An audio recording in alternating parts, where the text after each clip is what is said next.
Muy bien, hoy tendremos nuestra segunda clase de histofisiología del aparato digestivo, donde vamos a ver las características y la histofisiología del intestino delgado y el grueso. Vamos a comenzar con las características histofuncionales del intestino delgado. El intestino delgado, con sus más de 6 metros, es el componente más largo del tubo digestivo y está dividido en 3 porciones anatómicas. En primer lugar, el duodeno, que tiene 25 centímetros de longitud. Es la primera porción, es la más corta y la más ancha del intestino delgado. Comienza ¿dónde? A la altura del píloro en el estómago y termina en el ángulo duodeno-yeyunal. Después tenemos el yeyuno, que tiene 2,5 metros de largo y que comienza en el ángulo duodeno-yeyunal y constituye los 2/5 proximales del intestino delgado. Gradualmente va cambiando sus características morfológicas para convertirse en la última porción, que es el íleo, que mide 3,5 metros de largo y que es la continuación del yeyuno y forma los 3/5 distales del intestino delgado. Termina ¿a dónde? A la altura de la válvula ileocecal, que es el límite entre el íleo y el ciego, este último perteneciente al intestino grueso. Vamos a ver primero las características generales de las 3 porciones del intestino delgado para luego ir a ver cada porción con sus características particulares.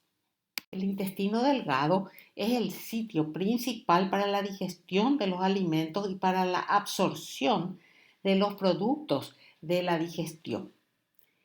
El quimo gástrico entra en el duodeno, donde también llegan enzimas del páncreas y secreciones biliares hepáticas para continuar el proceso de solubilización y de digestión. En el glucocálix de las microvellosidades de las células del intestino, llamadas enterocitos, hay enzimas, en particular algunas como las disacaridasas y las dipeptidasas. Estas enzimas van a contribuir al proceso digestivo al completar la degradación de la gran mayoría de los carbohidratos y las proteínas en monosacáridos y aminoácidos que luego serán absorbidos. El agua y los electrolitos que van a llegar al intestino delgado con el quimo y las secreciones pancreáticas y hepáticas también se van a reabsorber, sobre todo en la porción distal del mismo. En la pared del intestino delgado nosotros encontramos las mismas capas que todo el tubo digestivo. Acá tenemos una imagen histológica donde estamos viendo la mucosa, ¿ven? Que va hasta la muscularis mucosae, la submucosa, después tenemos la muscular externa y por último la serosa. A nivel del intestino delgado se absorben diariamente 6 a 7 litros de líquido, 30 a 35 gramos de sodio, medio kilo de proteínas e hidratos de carbono y 1 kilogramo de grasa. Para que esto pueda ocurrir, hay 3 estructuras que se encuentran a nivel del intestino delgado y que están esquematizadas en la imagen inferior. Ellas son los pliegues circulares o válvulas conniventes, las vellosidades y las microvellosidades. Empecemos con la estructura de mayor tamaño. Estas estructuras se llaman válvulas conniventes. ¿Qué son? Son repliegues transversales permanentes, centrados por submucosa. Suelen abarcar la mitad o los 2/3 de la circunferencia intestinal. Son más abundantes en la porción distal del duodeno e inicio del yeyuno y aumentan la superficie de absorción de la mucosa intestinal 3 veces. Fíjense ustedes en nuestra imagen de abajo a la izquierda vemos la macroscopía de una válvula connivente. Son esos pliegues que están señalados. y a la derecha tenemos un corte histológico de la válvula connivente, que está, como decíamos, centrada por la submucosa. Es una estructura permanente que no tiene variación. Acá tenemos a la derecha, fíjense, es un dibujito que me muestra los pliegues circulares o válvulas conniventes. También se llaman pliegues de Kerckring. Fíjense que está centrado por la submucosa y la mucosa forma vellosidades rodeando todo este pliegue. Se ve perfectamente bien en la microscopía de la izquierda.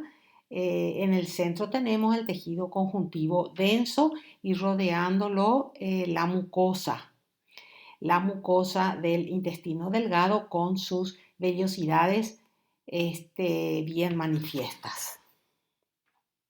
Y acá tenemos un corte de la pared del intestino delgado a nivel del yeyuno.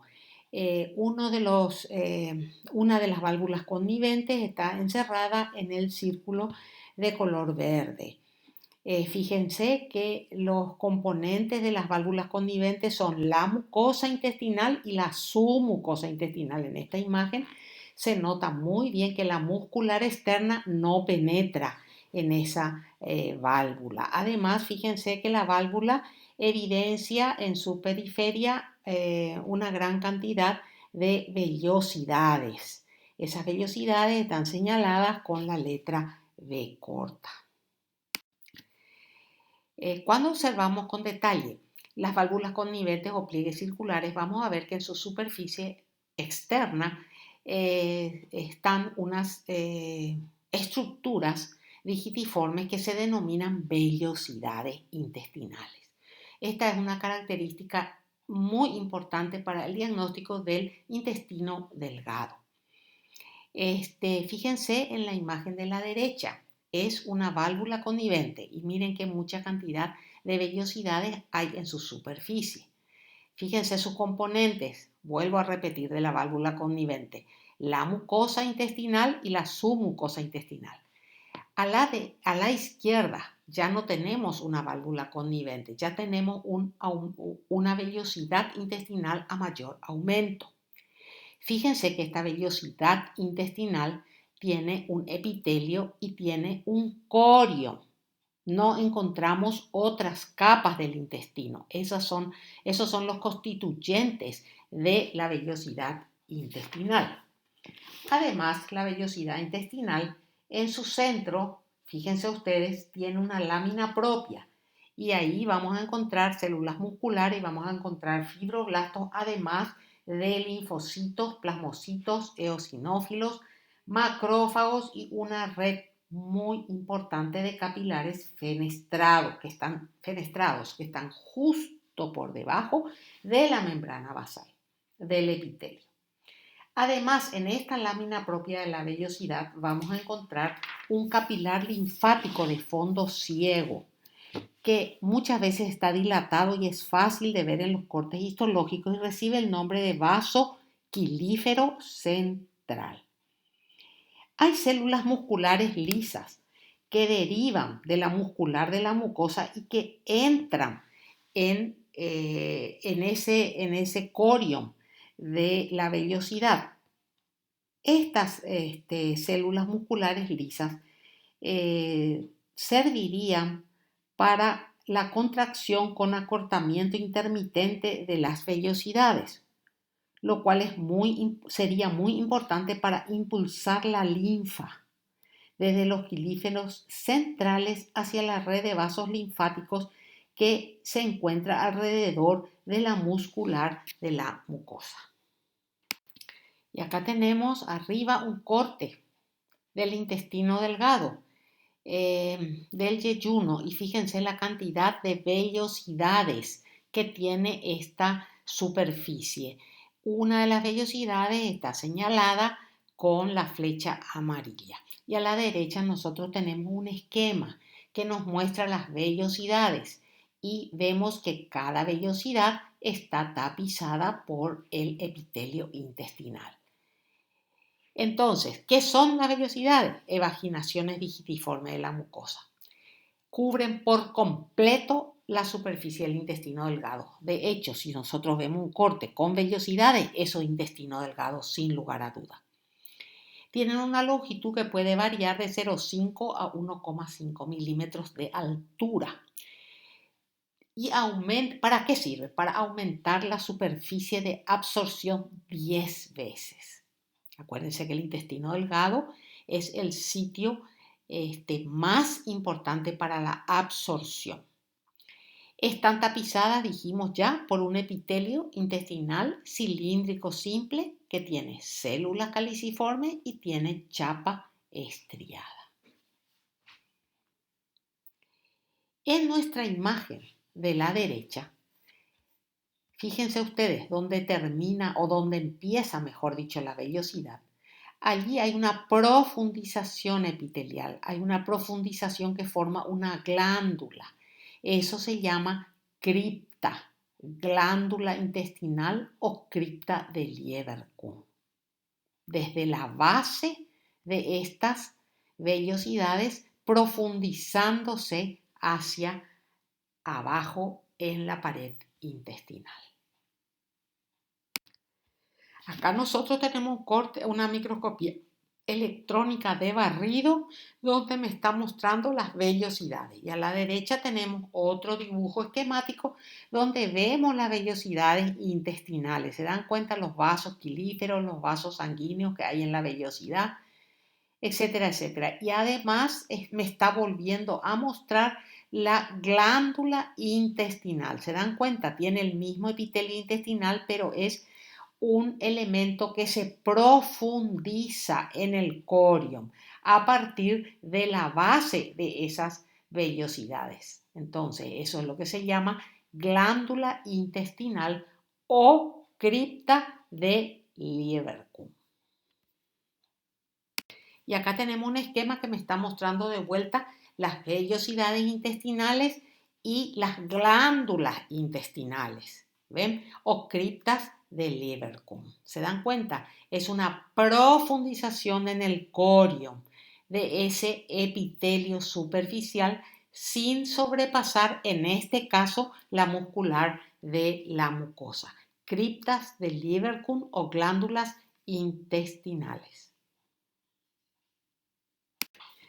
Muy bien, acá tenemos las glándulas intestinales o criptas de Lieberkühn en cortes histológicos. Estas son glándulas tubulares simples. Fíjense en la imagen histológica del corte de la pared del intestino a la derecha. Las flechas de color azul me están mostrando múltiples vellosidades. Al ver vellosidades, esto ya me hace el diagnóstico de intestino delgado. Las flechas amarillas me están mostrando las glándulas intestinales o criptas de Lieberkühn. La flecha amarilla me está mostrando la muscular de la mucosa. O sea que este es un corte que me muestra solamente la mucosa del intestino. A la izquierda, con un mayor acercamiento y con coloración especial. ¿Qué me está mostrando? Fíjense, la flecha roja me está indicando en verde el músculo, o sea, la muscularis mucosae. ¿Ven? La muscularis mucosae. Y esa glándula que está siendo señalada cerca de la muscularis mucosae, esa sería la glándula intestinal o cripta de Lieberkühn en un corte transversal. Y ahora tenemos el elemento de menor tamaño, muy importante para la función de la absorción del intestino, que son las microvellosidades. Ustedes ya conocen lo que son las microvellosidades, forman lo que se llama chapa estriada y estos elementos van a aumentar 20 veces la capacidad de absorción de la membrana mucosa del intestino delgado.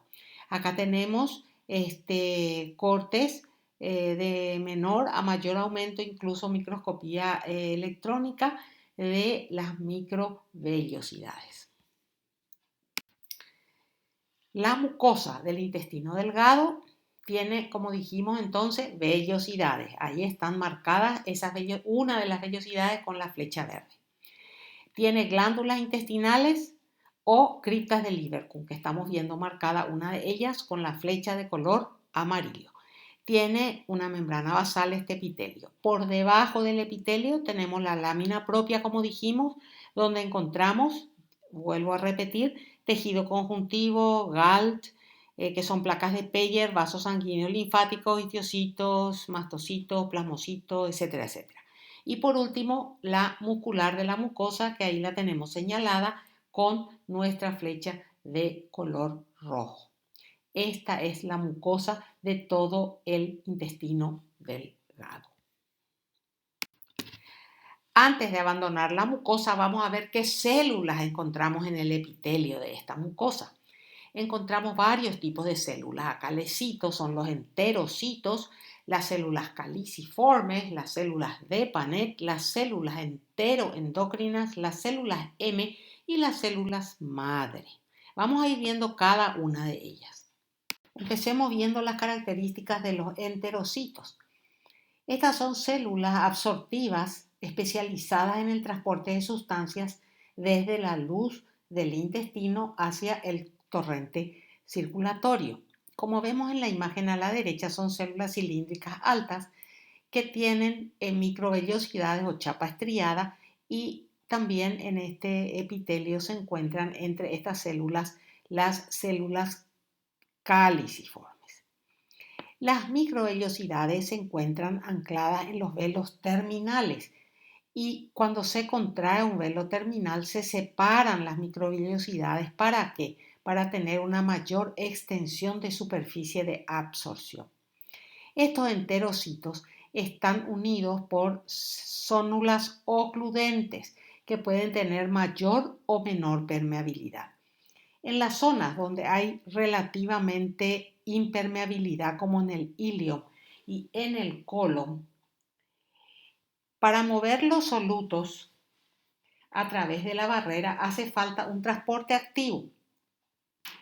Y ese transporte activo está dado por las bombas de sodio ATPasa de sodio y potasio que se encuentran en las membranas plasmáticas laterales, que reducen temporalmente la concentración citoplasmática de sodio al transportar el catión a través de la membrana hacia el espacio extracelular, por supuesto por debajo del nivel de la célula ocludente. Este transporte de sodio va a crear en el espacio intercelular una concentración alta de sodio, y eso va a determinar que salga agua de la célula hacia el espacio intercelular, lo que va a reducir la concentración tanto de agua como de sodio en la célula. Entonces, posterior a esto, el agua y el sodio van a entrar en la célula por su superficie apical y van a salir a través de la membrana plasmática lateral, siempre que la bomba de sodio continúe funcionando. Al haber un aumento de la presión hidrostática en el espacio lateral, eso va a impulsar el agua y el sodio a través de la membrana basal hacia el tejido conjuntivo, donde estos elementos van a encontrar los vasos sanguíneos. En las uniones, en los epitelios que tienen células ocludentes, que son más permeables, como el duodeno y el yeyuno, también tiene una bomba de sodio que genera una concentración intracelular baja de sodio y de agua. Pero si el contenido del duodeno y del yeyuno es hipotónico, una absorción considerable de agua junto con sodio adicional y otros solutos más pequeños va a ocurrir directamente a través de las zónulas ocludentes de los enterocitos hacia los espacios intercelulares. Este mecanismo de absorción se conoce como arrastre de solvente.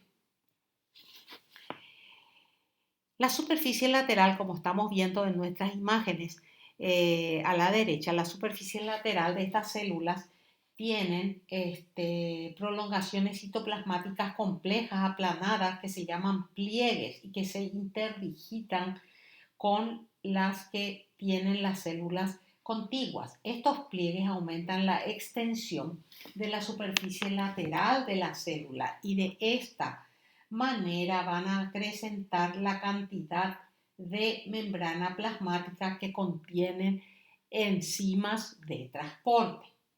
Durante la absorción activa, en especial de solutos como agua y lípidos, estos pliegues laterales se separan y agrandan el compartimiento intercelular. Entonces se crea una gran presión hidrostática de solventes y de solutos acumulados en el espacio intercelular, y eso causa un flujo direccionado a través de la lámina basal del epitelio hacia la lámina propia del tejido conjuntivo. Fijémonos además que en nuestros esquemas estas células tienen mitocondrias alargadas que proveen la energía para el transporte, y ellas se concentran principalmente en el citoplasma apical entre el velo terminal y el núcleo. Además tenemos túbulos y cisternas del retículo endoplásmico liso también en esa situación, que van a participar en la absorción de ácidos grasos y glicerol y en la resíntesis de grasas neutras. Además, los enterocitos tienen función secretoria. Secretan enzimas glucoproteicas que se insertan en la membrana plasmática apical, y esas enzimas podemos verlas en vesículas de secreción que están en el polo apical de la célula. Además, secretan agua y electrolitos, los cuales son muy importantes para el mantenimiento del estado líquido adecuado del quilo. Ahora vamos a ir viendo con detalle la digestión y absorción de las proteínas, carbohidratos y grasas a nivel de los enterocitos. La membrana plasmática de las microvellosidades intervienen en la digestión y en la absorción. Las enzimas digestivas están ancladas en la membrana plasmática y sus grupos funcionales se extienden hacia afuera para formar el glucocálix del enterocito. En la imagen de la microscopía electrónica de la derecha, la flecha amarilla me está mostrando el glucocálix. Algunas de las enzimas que podemos encontrar a ese nivel son las peptidasas, las disacaridasas, la enterocinasa. Esta distribución de las enzimas en esa zona está para acercar los productos finales de la digestión al sitio en el cual serán absorbidos. Antes de empezar con la digestión y absorción de proteínas por el enterocito, debemos ver cómo es la activación de las enzimas proteolíticas del páncreas a nivel de la superficie apical del enterocito. Mientras que les voy explicando, quiero que miren el esquema que tenemos a la derecha. La mayoría de las proteasas enzimáticas que vienen del páncreas se secretan en forma de proenzimas que son inactivas. Su activación se desencadena ante la llegada del quimo al duodeno. Este va a estimular a las células de la mucosa, o sea, al enterocito, para que libere y active la enterocinasa en el glucocálix. La enterocinasa va a activar al tripsinógeno y lo va a convertir en tripsina en su forma activa. Y la tripsina a su vez va a activar a todas las otras proenzimas pancreáticas y la va a convertir en sus formas activas, que las tenemos listadas dentro del cubo de color lila. Las proteínas activas, una vez que se activaron, van a hidrolizar los enlaces peptídicos de proteínas y polipéptidos y los van a reducir a péptidos pequeños y a aminoácidos. Vamos a ver la digestión y la absorción de proteínas por el enterocito. Fijémonos en nuestro esquema arriba. La digestión de las proteínas ya comienza en el estómago, donde la pepsina va a hidrolizar a las proteínas transformándolas en polipéptidos grandes. Estos polipéptidos grandes van a llegar al enterocito y allí se van a encontrar con las proteasas plasmáticas. Las proteasas las van a transformar en aminoácidos libres o en oligopéptidos. Entonces están listas estas moléculas para entrar al citoplasma del enterocito y van a ser transportadas a través de la chapa estriada por los aminoácidos, por 4 transportadores de aminoácidos dependientes de sodio, que se ven muy bien en nuestro esquema, y los oligopéptidos por cotransportadores PEPT1 para oligopéptidos. Una vez los oligopéptidos, una vez que entraron al enterocito, al citoplasma, se van a encontrar con una peptidasa citoplasmática que en su mayor parte le van a transformar en aminoácidos y otra parte va a quedar como oligopéptidos. Entonces, tanto los oligopéptidos que quedan como todos los aminoácidos que entraron van a salir por la base de la célula, ¿verdad? Utilizando transportadores de aminoácidos o transportadores de oligopolipéptidos que están en la membrana celular basal de la célula y de ahí van a ir a la sangre. Vamos a ver ahora la digestión y la absorción de carbohidratos por el enterocito. Los carbohidratos llegan al tubo digestivo en la forma de monosacáridos, por ejemplo, glucosa, fructosa y galactosa, como disacáridos, sacarosa, lactosa y maltosa, o como polisacáridos, glucógeno y almidón. Fijémonos en nuestro esquema. Los polisacáridos como el glucógeno y el almidón son convertidos en alfa-dextrina, maltotriosas y maltosas por las amilasas salivales y pancreáticas.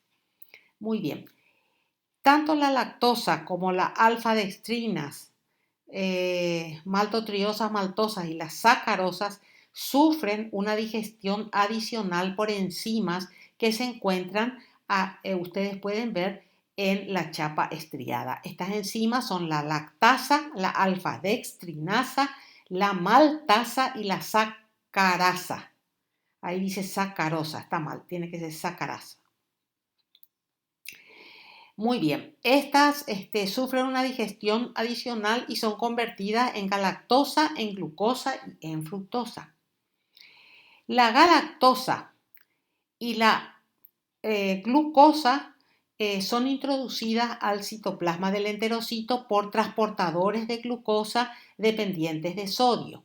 En cambio, la fructosa es introducida al citoplasma del enterocito por transportadoras de glucosa independientes de sodio que se llaman GLUT5 y GLUT2.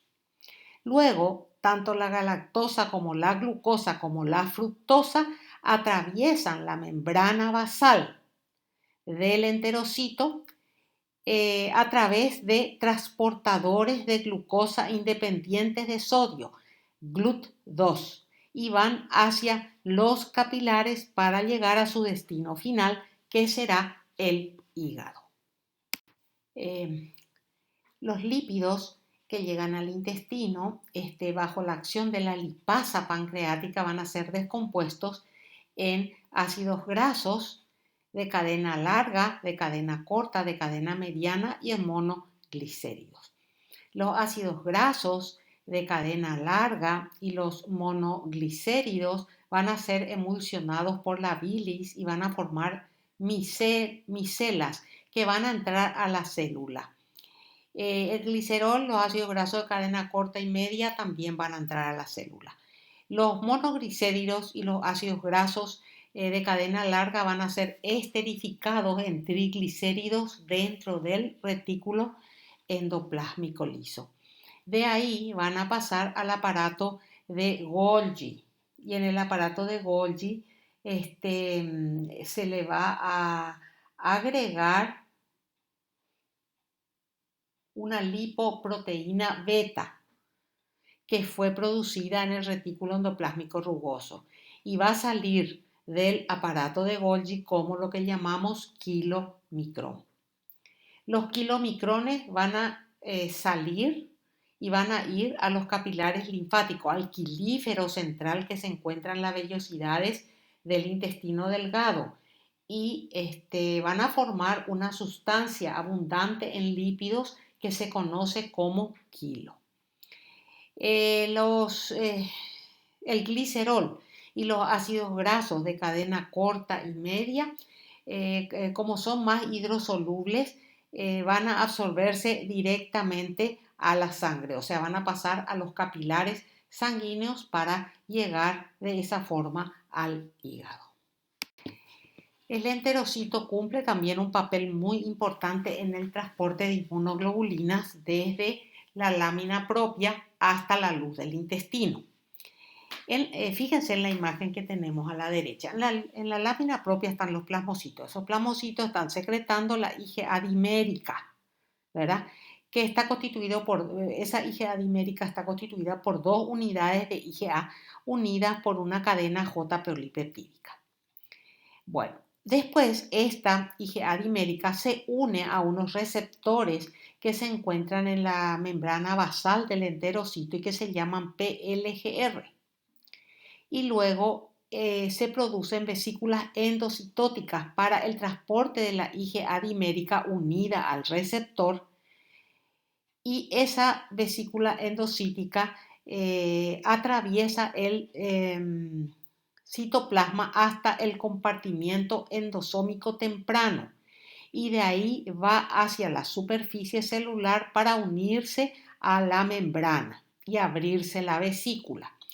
En ese momento se produce una escisión proteolítica del PLGR y entonces ahí se produce la exocitosis de la inmunoglobulina dimérica. La porción extracelular del receptor se queda con la inmunoglobulina dimérica y se convierte en el componente secretor de la IgA secretora. Las células caliciformes que ustedes ya conocen representan glándulas unicelulares y están dispersas entre las otras células del aparato intestinal. En el intestino delgado las células caliciformes van aumentando en cantidad desde el duodeno hasta la porción terminal del íleo. Son células productoras de moco. Tienen gránulos de mucinógeno en su citoplasma apical que se encuentra dilatado y donde en la parte apical encontramos algunas microvellosidades. El núcleo y las organelas se encuentran en situación basal, por eso la parte basal de estas células siempre es muy basófila. El aparato de Golgi forma como una concavidad amplia alrededor de los gránulos de mucinógeno, como podemos ver en nuestro esquema de arriba a la derecha. Y abajo a la derecha nosotros podemos ver en una coloración especial las células caliciformes que están vertiendo su contenido en la luz del órgano. Aquí tenemos la microscopía electrónica de la porción basal de una célula caliciforme. Vemos que la célula está apoyada sobre la lámina basal. La porción basal de esta célula contiene al núcleo, el retículo endoplásmico rugoso y mitocondrias. Y justo por encima del núcleo hay una cantidad abundante de dictiosomas del aparato de Golgi. Conforme el producto mucinoso se va acumulando en las cisternas de Golgi, estas se van distendiendo y eso se ve en unas cisternas marcadas con estrellitas negras. Los grandes gránulos de mucinógeno llenan casi toda la región celular apical y en conjunto forman el llamado cáliz mucoso. Las células de Paneth. Las células de Paneth se encuentran en las bases de las glándulas intestinales y se caracterizan porque su citoplasma apical tiene una gran cantidad de gránulos de secreción muy acidófilos. Estos gránulos contienen lisozima que digiere las paredes celulares de ciertos grupos bacterianos. También se encuentra en los gránulos alfa-defensina, que son homólogas a péptidos que funcionan como mediadores en los linfocitos TCD8. También hay glucoproteínas y proteína con arginina, que es la que le da ese color. Estas células tienen un papel muy importante en la regulación de la flora bacteriana normal del intestino delgado. En nuestro esquema tenemos a las células de Paneth con sus gránulos apicales muy acidófilos. Y aquí tenemos 3 imágenes que nos muestran a las células de Paneth con sus característicos gránulos muy acidófilos. En la imagen de abajo, entre las glándulas, en la lámina propia se observan abundante cantidad de eosinófilos. Acá tenemos otra imagen muy linda de las glándulas intestinales o criptas del liver con el corte transversal, donde vemos las células de Paneth con sus gránulos eosinofílicos.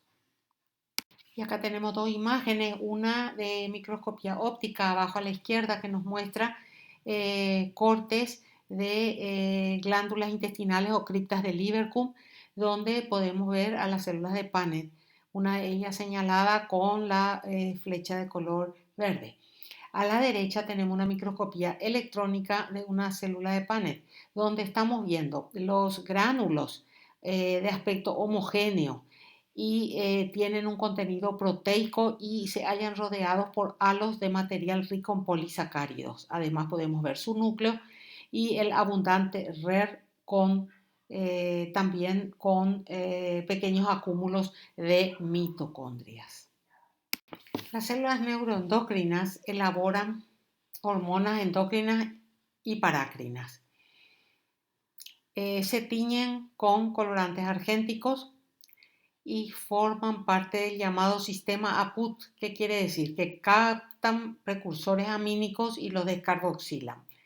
Pueden ser de tipo abierto o cerrado según estén o no en contacto con la luz glandular y tiene el mismo origen que todas las células de la mucosa del intestino. Estas células son muy similares a las enteroendocrinas que estuvimos viendo en estómago. Acá tenemos un corte histológico de las glándulas intestinales donde vemos están marcadas 2 células enteroendocrinas. Fíjense que las células tienen un núcleo redondeado y su cromatina es más fina que el resto de las células que tapizan la mucosa de las glándulas intestinales. Además, su citoplasma es amplio y claro. A la derecha estamos viendo una microscopía electrónica de esta célula enteroendocrina. Es una célula enteroendocrina de tipo abierto, tiene contacto con la luz y en la superficie tenemos microvellosidades que también forman parte de un sistema de transducción de señales. Fíjense ustedes que se ve el núcleo y los gránulos secretorios. Los gránulos secretorios están hacia la base porque estas células envían sus productos hacia la lámina propia y los vasos que se encuentran en esa zona.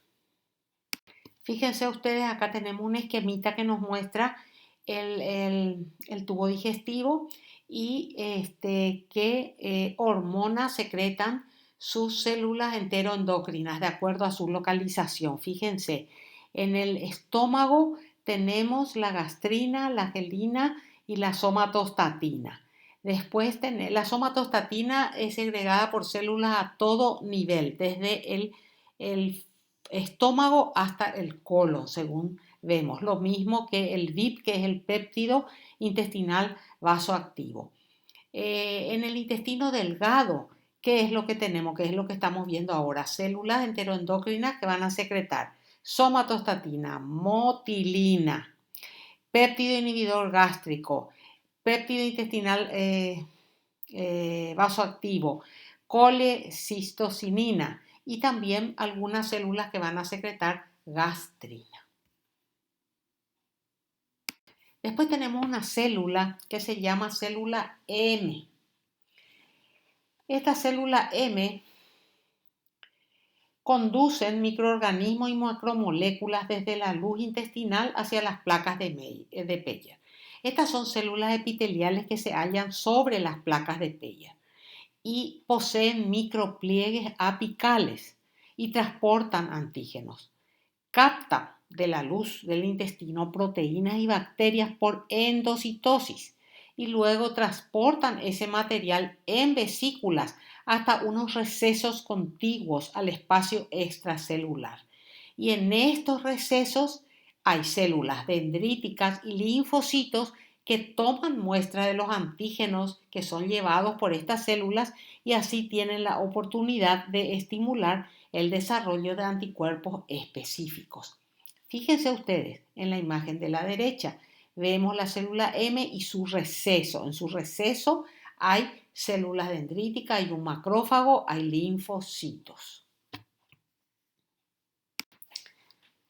Bueno, vamos a ver un poco la renovación de las células epiteliales del intestino delgado. ¿De dónde nacen? De células madre. Y esas madres, ¿dónde están? En la base de las glándulas intestinales, en unos lugares llamados nichos de células madre. Estas células madre dan origen a todas las células epiteliales del intestino delgado. Hay unas células que se llaman intermedias y que tienen características tanto de células caliciformes como de células absortivas. Son células inmaduras y que son la mayoría de las células que encontramos en la mitad basal de las glándulas intestinales. Estas células tienen la capacidad de dividirse y de diferenciarse en células tanto absortivas o caliciformes y constituyen el compartimiento de amplificación del nicho de células madre intestinales. Las células absortivas y caliciformes se renuevan cada 4 a 6 días. Las células de Paneth o Paneth y enteroendocrinas viven 4 semanas. Hay un factor de transcripción que se llama MAT1. Este factor determina el destino de las células que se diferencian en el nicho de las células madre intestinales. Bajo el efecto de este factor, las células madre se van a diferenciar en enteroendocrinas, caliciformes y de Paneth. Y cuando hay una inhibición de la expresión del factor de transcripción MAT1, entonces tendremos una vía de desarrollo por defecto que va a generar enterocitos. Hasta acá hemos visto todas las características de la mucosa del intestino delgado. Ahora vamos a ver qué otras capas del órgano. Está la submucosa, que tiene un tejido conjuntivo denso y en algunas zonas, como el duodeno, se encuentran glándulas tubulares ramificadas, las llamadas glándulas de Brunner. Después tiene una muscular externa. La muscular externa tiene una capa circular interna y una longitudinal externa. La circular interna cumple una función en las contracciones de segmentación, o sea, contracciones locales de mezcla y contracciones peristálticas. En cambio, la capa muscular longitudinal externa tiene una función de contracciones peristálticas para el desplazamiento distal del contenido intestinal. Entre las dos capas musculares lisas encontramos el plexo mientérico de Auerbach y por fuera de la muscular encontramos la serosa. Con esto vimos todas las capas del intestino delgado. Ahora vamos a ver imágenes de las partes del intestino delgado y sus características particulares. Empecemos con el duodeno, la primera parte, ¿verdad? Del intestino delgado. Tiene todo lo que vimos hasta ahora, todas las células, todas las capas, todo lo que describimos se aplica al duodeno, pero tiene una característica. En su submucosa existen unas glándulas tubulares ramificadas, unas glándulas mucosas que se llaman glándulas de Brunner. Los conductos excretores de las glándulas de Brunner se abren en la luz de las criptas. Acá nosotros tenemos, fíjense, dos imágenes histológicas donde en la submucosa tenemos a las glándulas de Brunner. Es el único segmento o porción del intestino delgado que tiene glándulas en la submucosa. O sea, las glándulas de Brunner solamente se encuentran en el duodeno. Acá tenemos un corte a mayor aumento. Fíjense, la mucosa del duodeno, ¿verdad? Con sus vellosidades y todo. Después tenemos la submucosa. ¿Ven en la submucosa la cantidad de glándulas mucosas que hay? Esas son las glándulas submucosas de Brunner. Después tenemos la muscular externa y la serosa. Después del duodeno tenemos al yeyuno, que es el principal sitio de absorción de sustancias nutritivas. Fíjense ustedes este corte de la pared donde se observan los pliegues de la mucosa, las válvulas conniventes. Están marcadas con la letra P y C. Hay un corion debajo del epitelio, hay una muscularis mucosae, una submucosa y se ve también la muscular externa. Fíjense ustedes que acá no existen las glándulas submucosas de Brunner. Y acá tenemos un acercamiento de la pared y el epitelio del yeyuno. En la imagen de la izquierda, fíjense que bien se ven las vellosidades que están tapizadas por el epitelio cilíndrico simple con células caliciformes y chapa estriada. Esta chapa estriada se observa perfectamente en la imagen de la derecha. Observamos la muscularis mucosae, la submucosa hacia la izquierda, una pequeña cantidad, la muscular externa y la serosa. Fíjense que en las vellosidades encontramos los quilíferos centrales muy dilatados, señalados con la letra L. El último segmento del intestino delgado es el íleo, que es el sitio principal de absorción de agua y electrolitos del intestino. En esencia tiene las mismas características histológicas que recién estuvimos viendo en el yeyuno. Sin embargo, tiene algunas pequeñas diferencias. Por ejemplo, las vellosidades del íleo son de tipo foliáceo, parecen hojas. En cambio, las vellosidades del yeyuno son más digitiformes, se parecen a dedos. Además, en el íleon tenemos este tejido linfático en la lámina propia y que está organizado como nódulos pequeños y grandes que aparecen en una gran concentración en el borde antimesentérico del intestino. Los nódulos se fusionan para formar grandes acumulaciones de tejido linfático denominados placas de Peyer. Acá tenemos nosotros la mucosa. Vemos los nódulos linfáticos, son las placas de Peyer y por fuera estamos viendo el músculo liso. Un corte, acá tenemos el íleo, donde observamos marcados por las flechas amarillas los nódulos linfoides que se van fusionando para formar grandes acumulaciones de tejido linfático llamados placas de Peyer.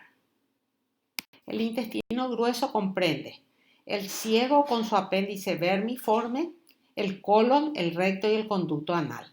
Y el colon a su vez se vuelve a subdividir de acuerdo con su ubicación anatómica en colon ascendente, colon transverso, colon descendente y colon sigmoides, como estamos viendo en la imagen superior.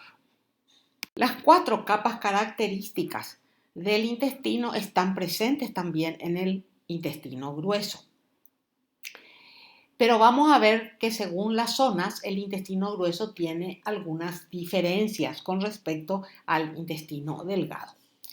En el colon, por ejemplo, la longitudinal externa, la capa longitudinal externa de la muscular externa, se organiza en 3 gruesas bandeletas que se llaman tenias del colon. En la superficie externa encontramos austras y apéndices epiploicos y en la superficie interna o mucosa no encontramos ni válvulas conniventes ni vellosidades de la mucosa. El apéndice cecal, el recto y el conducto anal no tiene tenias. La capa longitudinal externa es completa, igual que en el intestino delgado. Y en el recto, en su tercio inferior, no hay serosa. Fíjense ustedes, a la derecha un corte de colon donde vemos la mucosa señalada con el número 1, con el número 2 tenemos la submucosa y después tenemos la muscular. Fíjense que la muscular tiene señalada con el número 3 la gruesa bandeleta que corresponde a la longitudinal externa y que se llama tenia del colon. Y por supuesto por fuera tenemos la serosa, señalada con el número 4. A la izquierda estamos viendo el apéndice secal.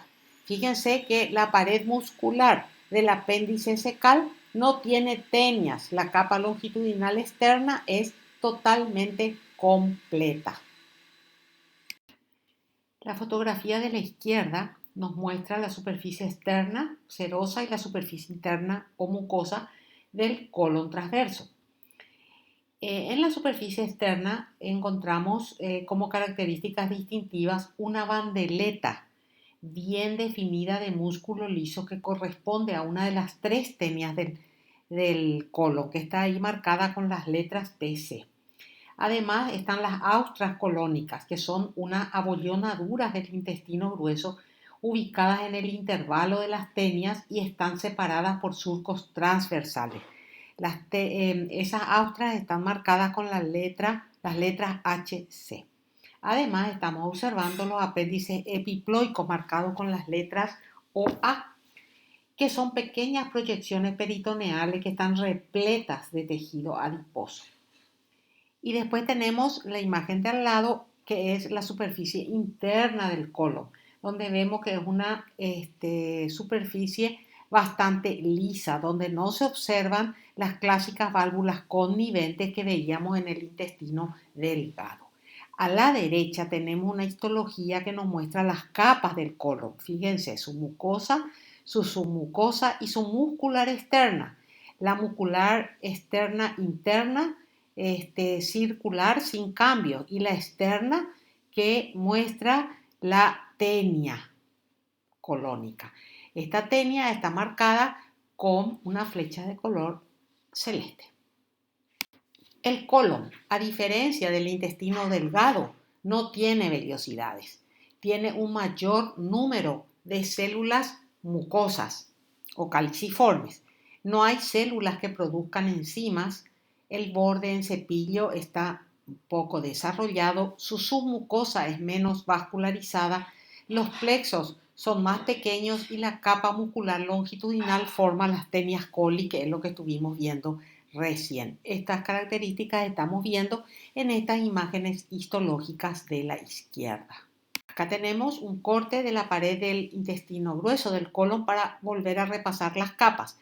Tenemos la mucosa que va hasta la muscularis mucosa. Después tenemos la submucosa y después tenemos la muscular externa, donde vemos la capa circular interna y la longitudinal externa formando la tenia coli. Por fuera vamos a encontrar adventicia o serosa según el segmento que estemos observando. La mucosa del colon está constituida por glándulas intestinales, fíjense en nuestro dibujito esquemático. Son glándulas intestinales tubulares rectas, ven que no hay vellosidades.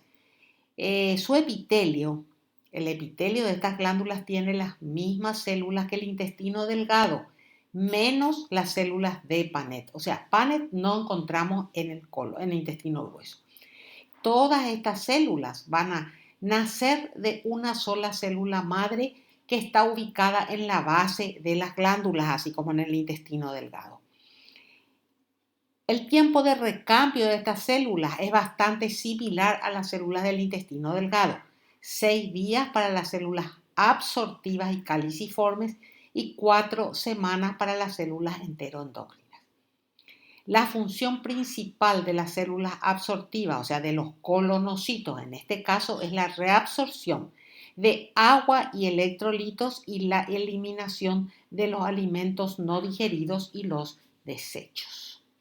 Aquí tenemos nosotros a la izquierda una imagen histológica clásica de la mucosa del colon. Fíjense que son glándulas tubulares rectas, tapizadas en su mayor parte por células absortivas y caliciformes. La relación de células absortivas caliciformes de 4:1 aproximadamente en el colon, y a medida que nos acercamos hacia el recto, esa proporción cambia 1:1, o sea que el número de células caliciformes se hace mucho mayor. ¿Por qué? Porque se necesita abundante secreción de mucina para poder deslizar y movilizar hacia afuera el contenido fecal. A la derecha tenemos una microscopía electrónica donde las flechas nos están mostrando los orificios de las glándulas intestinales. Aquí seguimos viendo cortes. Fíjense, las glándulas tubulares simples con abundante cantidad de células caliciformes. Cortes longitudinales en dos de las imágenes. En la imagen de la izquierda estamos viendo también la muscularis mucosae y por debajo la submucosa. La imagen de la derecha arriba es un corte transversal de las glándulas intestinales colónicas. Y acá tenemos la imagen de la microscopía electrónica de un colonocito. Fíjense, en la superficie tiene microvellosidades apicales cortas. Su núcleo es basal y tiene muchos espacios intercelulares que están dilatados con proyecciones interdigitantes. ¿Eso qué significa? Un signo de que esta célula tiene una activa absorción de agua. De hecho, en las membranas de estas paredes laterales existe abundante cantidad de bombas de ATPasa de sodio y potasio para el efecto. Por debajo del epitelio encontramos la lámina propia.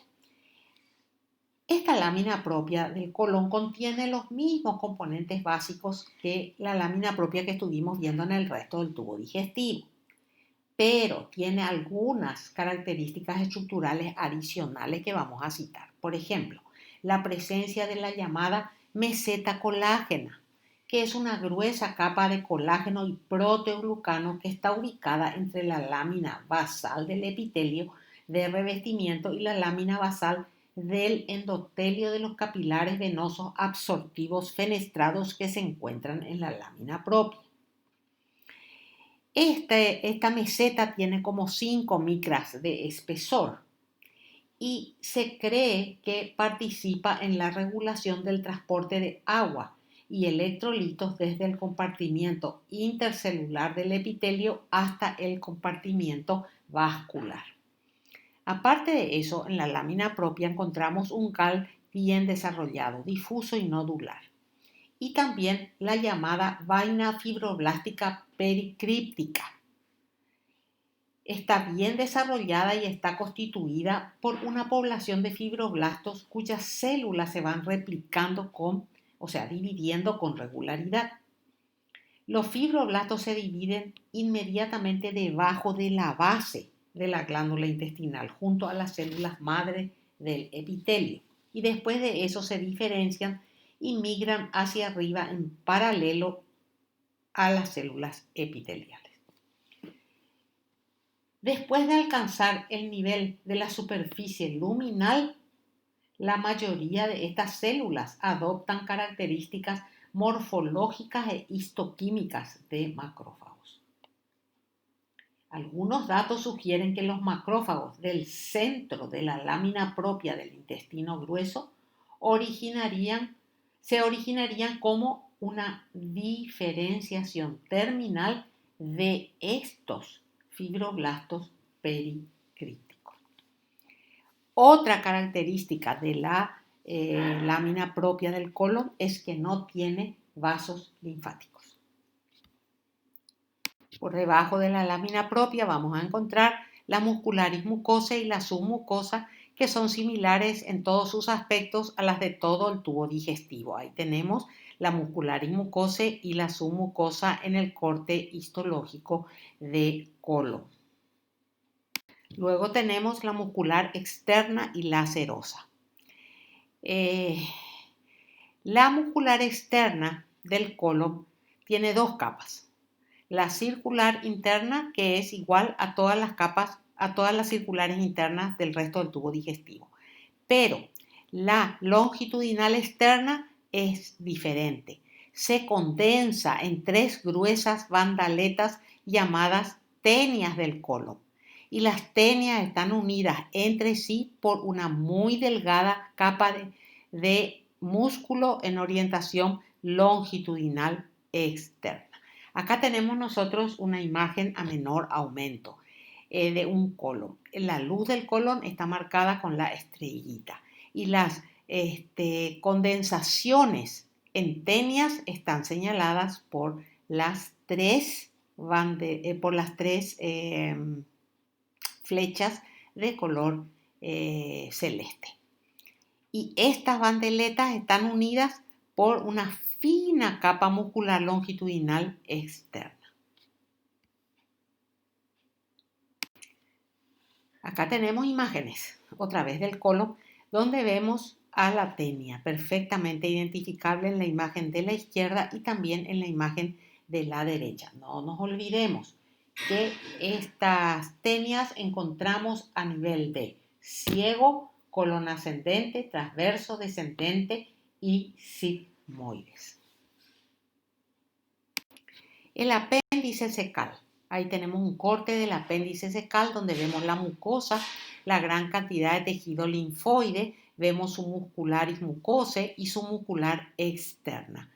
Este es un órgano que se parece mucho al colon, pero ¿en qué se diferencia? En que no tiene tenias. La capa longitudinal externa de la muscular externa es continua. Tiene una gran cantidad de nódulos linfáticos que se extienden hasta dentro de la submucosa. Acá estamos viendo con aproximación un corte transversal del apéndice cecal. La luz llena de detritus, la mucosa idéntica a la del colon, fíjese la enorme cantidad de folículos linfoides secundarios que se encuentran. Tiene una submucosa también similar a la del colon y se diferencia del colon por la ausencia de las tenias en su muscular externa. Bueno, ahora vamos a ver la parte distal de nuestro tubo digestivo, que es el recto y el conducto anal. Fijémonos en la imagen que tenemos ahí. El recto es la porción distal dilatada del tubo digestivo.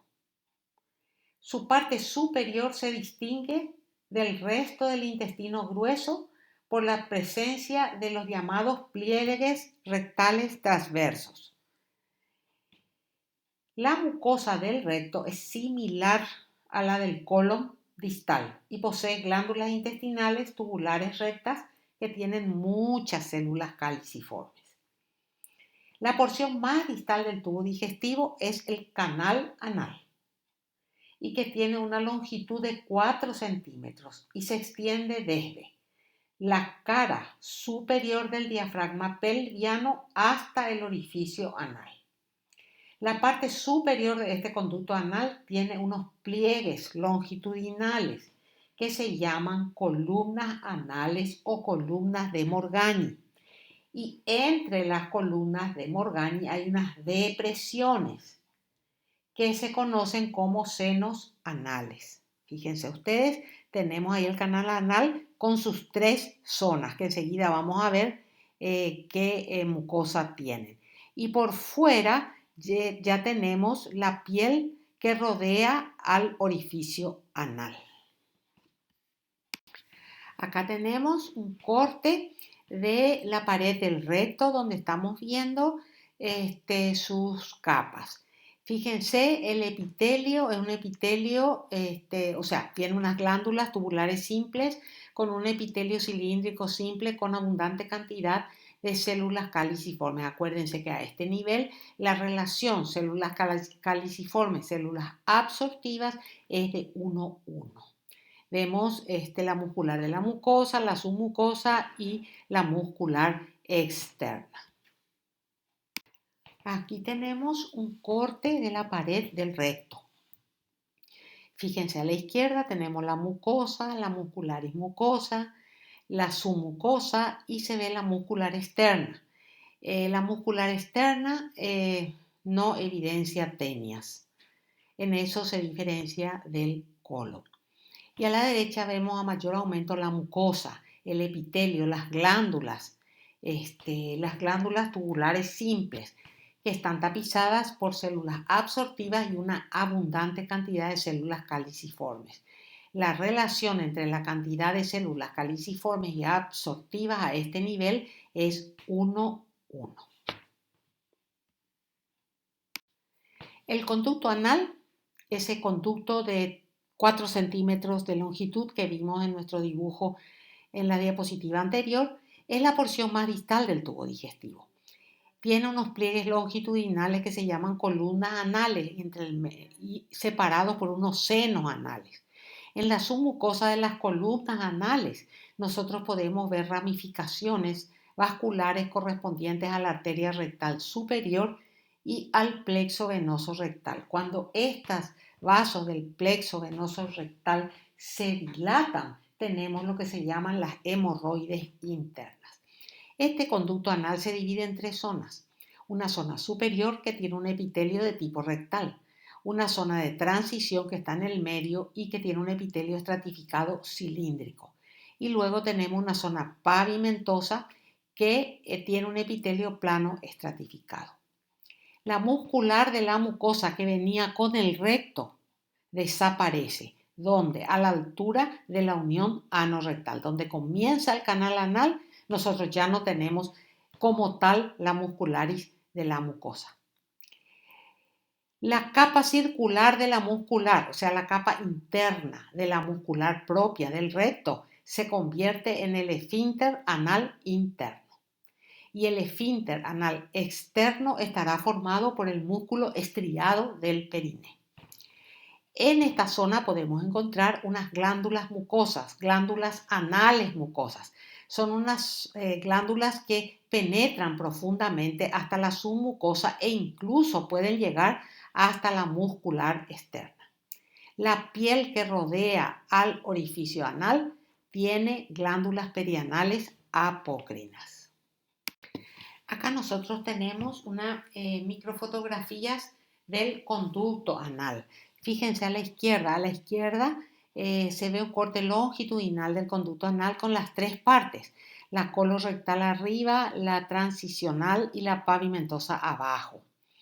Fíjense ustedes que la capa circular de la muscular se convierte en el esfínter anal interno. ¿Ven? El esfínter anal interno. Y más abajo, debajo de la piel ya, nosotros tenemos el esfínter anal externo, que está formado por el músculo estriado del periné. ¿Ven? A la derecha, ¿qué es lo que estamos viendo? Un acercamiento de este canal anal donde me muestra el epitelio simple columnar de la zona colorectal y el epitelio de la zona de transición, que ahora es estratificado cúbico y después se transforma en estratificado cilíndrico. Además que estamos viendo en el corium, o sea, en la lámina propia, estamos viendo las llamadas glándulas anales, glándulas mucosas que están rodeadas por un tejido linfoide difuso. Muy bien, acá tenemos abajo a la izquierda un corte del conducto anal o del canal anal y estamos viendo las 3 partes del mismo. Estamos viendo la parte de arriba, la zona colorectal, donde se ven el epitelio cilíndrico con abundante cantidad de células caliciformes y se ven las glándulas anales también, que se meten en la lámina propia. Después viene una zona pequeña, fíjense que está marcada con un rombo y con una flecha de color celeste.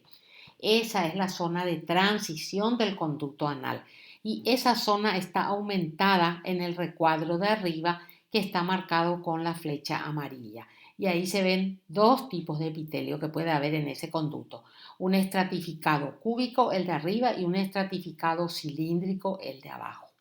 Después de esta zona de transición ya viene la zona pavimentosa del conducto anal, donde tenemos un epitelio plano estratificado no queratinizado que luego se va a volver queratinizado en la piel del ano. Esta imagen de la zona inferior del canal anal se observa en la imagen de la derecha. Y con esto terminamos nuestras clases de tubo digestivo. Muchas gracias.